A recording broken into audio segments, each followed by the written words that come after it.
Hello and welcome to Faithfully Stampin' with Jennifer Helm. I am Jennifer Helm, the Faithful Stamper, and I'm an independent demonstrator with Stampin' Up! Today I have for you a card that is not fancy, not complicated. It is a different style of card though because it doesn't have a full card front. This card features images from designer series paper as a border to create the front of a card. So we're going to talk about some key points with this in just a minute as we get started. This features our Citrus Blooms stamp set and the coordinating designer series paper. I'm not really using the stamped images other than the small accent flowers here, and the hello is our featured sentiment tonight. But the stamp set has coordinating dies with it, which I used to cut out our oranges, and I just have to share this because it's so cool. Look at this beautiful die. This is actually 3 pieces here. The centerpiece, this outer frame, and then the stitched accent frame. So many dies I couldn't put them all on one sheet, but I cannot wait to play with this. I have visions of a gift box using this big, large piece. But something I wanted to share with you. This is featured in our annual catalog. If you haven't got a demonstrator that you're working with, please feel free to reach out to me if you'd like a paper copy of our catalog. I know I'm a paper catalog girl. I like to have it in my hands and drool all over it. But if you're an online shopper, you can check me out at thefaithfulstamper.stampinup.net. Be sure to check our online exclusives category. There are new products coming, and we have kits that are released monthly. And obviously, if you have any questions, please feel free to reach out to me, and I'm happy to answer them. So let's go ahead and get started. Our base for the card is a piece of cardstock. This is Mossy Meadow, and this is 5.5 inches square. And all we did was score on one side. So this is 5.5 inch square here. And I scored at 4 1/4. And all I'm going to do is fold on this, and this is already my card base. Nothing complicated here.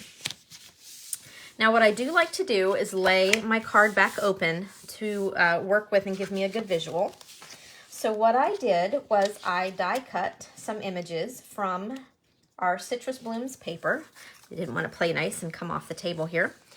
And you can use anything. I wouldn't recommend small images. That would be very fussy. Obviously nothing too large because you do have a limited space here to work with. But a medium size is good. Make sure you check your direction. Obviously, certain things wouldn't work if they were directional. We'll talk about that a little bit more later. But here, I'm simply going to use 2 of the images from the set. And what I like to do is kind of just take a look and see what direction I might want to put them in. I don't like to go too far above or below the card base because then I will have to cut them off. And I don't have to go all the way over to the score line. I have to have just enough that I can glue down. So let me see here. This sometimes is the fussiest part of the whole thing. I think, let's see, come on. I think I'm gonna go with that. I just like to have a look before I start gluing. So then I'm going to slide that to the side. You don't need any particular adhesive. I'd be careful if you're using liquid glue. You'd have to be a little more targeted with where you put it so you don't have too much excess as you're working. So I'm just going to take my Stampin' Seal and run a strip of adhesive down close to my card edge. And then I'm going to put these images down. As I said, I want to make sure that I'm not going too far above or below the card, the size of the card base. And I do have this piece, I think this piece was cut from the edge, so I do have this kind of awkward straight line here. It's gonna be covered up in just a minute, so I'm not gonna worry about that. There we go. Now, to cover this and some glue that I have peeking through here, I've taken a strip of designer series paper.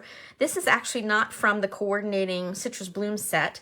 There happened to be no solid green, and I wanted green to cover. So this is actually from our holiday mini catalog, but the color was perfect. You can see there's gold foil on the other side.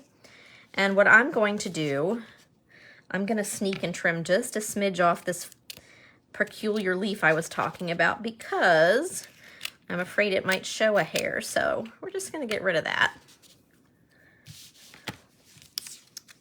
I like to glue the paper right along the edge of the card, and that way it covers up any of the glue. So yep, that'll work. All right. Whoop. If you've watched my videos before, you have heard me talk about my persnickety glue, and tonight is no exception. There we go. And so I'm just going to line this up with the edge of the cardstock there and try to keep it straight as I go. I glued it crooked a couple times earlier, so I think I managed to get that pretty well tonight.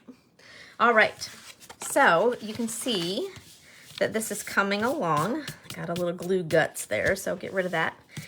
All right, so now we're ready to go ahead and glue on the insert piece. So this is 5 1/4 by 4. It is what I consider our standard insert size. Typically, I do not glue before I stamp, but I am going to do that tonight, and you'll see why in just a minute. So I'm going to put this piece of basic white, it's 5 1/4 by 4, in for the inside of my card. And the reason I wanted to go ahead and glue before I stamp is because I'm going to add some accents just to fill in this white space. So I have Mossy Meadow ink and some small images. I'm using the little, I'm thinking they're orange blossoms from the set. And I'm going to stick near the corners. Whoop.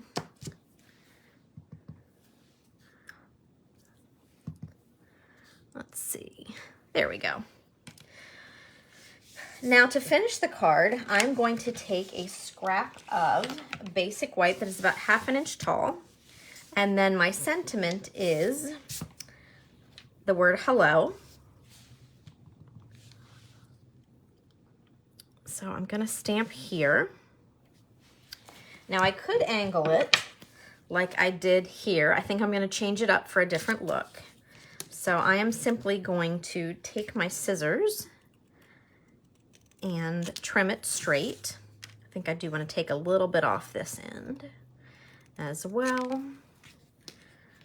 There we go. I think I did pretty well for freehand. And then I'm going to see where I want to put this on the card. Now you can put a sentiment anywhere you like. You can leave a sentiment off if you don't feel like you need it. I'm going to put it right here, I think. Yep, to cover that little hole that's not making me happy. Yep. Now I could glue this one flat or pop it with dimensionals, which is what I'm going to do.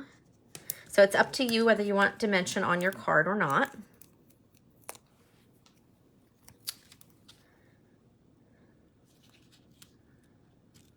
Okay, and there we go. Whoop. All right, my dimensional was peeking through a little bit. Tried to glue the card shut. And that's okay because I'm going to show you something that I like to do. I like the way this card looks. I like the effect of the borders, of the images as a border. Helps if I put that in the right corner, in the right order. But two things. First of all, this paper doesn't quite coordinate. And if you think about it, sometimes the reverse side of your designer series paper has a print that would not go well at all on a card. It might be sideways. It might be something that just totally doesn't even coordinate with the citrus on the front. So you might want to cover that up. Also, if you think about it,